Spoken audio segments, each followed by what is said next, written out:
Welcome back over to more esports talk. Today we talk about Nadeshot discussing his struggles with 100 Thieves. One of those primary struggles, by the way, in a recent podcast, which will be linked down below, he talks about potentially losing faith in 100 Thieves. Now, he does stress he still has faith in the organization, but he brings up a really great point that we don't really see too many CEOs talking about, especially one as most recent as Nadeshot. Over the past couple of years, really been working to drive 100 Thieves to the top ranking brands out there in esports, as we have all come to know and love. Alongside that, though, he talks about how he himself can certainly succeed away from the organization. He always has that constant battle, though, if he gives his full time, his full devotion to the 100 Thieves project, and then it fails, what becomes of him, right? What can he actually do in the future? How does he apply those skills that he currently is learning to something in the future as well? Here's what he had to say, and then we'll talk more about it. 2 years in. 2 years in.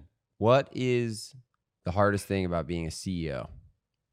What did you not expect? Wow. I don't know if I can answer this one truthfully. You know what the hardest thing is for me. Okay. I would say the hardest thing is keeping the faith. I would say. I really believe in 100 Thieves. I really believe in esports. I believe in the people that are working here. But I know as an individual, as just Nadeshot, that I could probably continue to do this personality creator thing, stream, make videos on my own, and do that really well. Yep. So I would say for the first 2 years, I was really, really excited about 100 Thieves, and I still am really excited about 100 Thieves. But sometimes I have difficulty like separating the two, thinking like, okay, if I invest all of my time, all of Nadeshot into 100 Thieves, and it fails, that would be a big waste of time in terms of progression, what Nadeshot could be. Sure. And that's really tough. I would say the other thing is the toughest thing about being a CEO is there's a constant battle in my mind about how I should be spending my time. Whereas I thought 100 Thieves was going to be a great opportunity for me to learn more about business, learn more about managing people, learn more about just being a functioning adult. And instantly when I heard this, I was listening over the weekend and I heard him say these words, I thought, firstly, it's great to have someone like this, a C-class and such a high employee out there, of course, the founder and CEO of 100 Thieves, that being Nadeshot, come out and just be openly and brutally honest with a great friend like Jackson and a great podcast as well about the struggles that he does go through, right? Not only the anxiety, the emotional stress, the turbulence he goes through as being a founder out there of, I would say, easily one of the most rising esports orgs currently throughout 2019 and probably throughout 2020 as well. And it really makes you curious about what exactly he would be doing if he weren't a part of 100 Thieves. Now, my second thought, besides the roller coaster that he probably goes through as being a part of 100 Thieves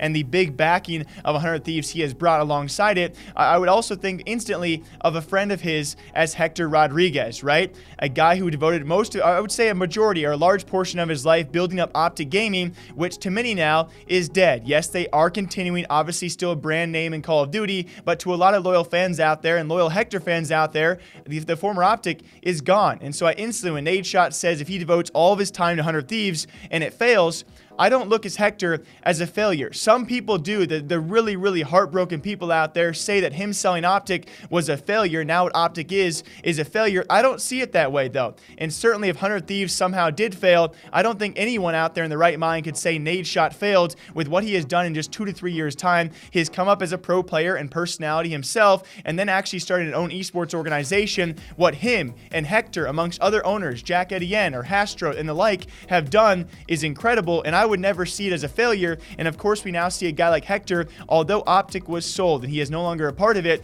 he luckily found a new home with NRG. Does it beg the question, is he lucky that esports are in a current state where he found a job with NRG? Or what would Hector do if he couldn't find a separate esports organization to work for? I think we can all agree he would certainly find something in the game and esports scene to contribute to alongside his own personal content, which he does so honestly and so consistently.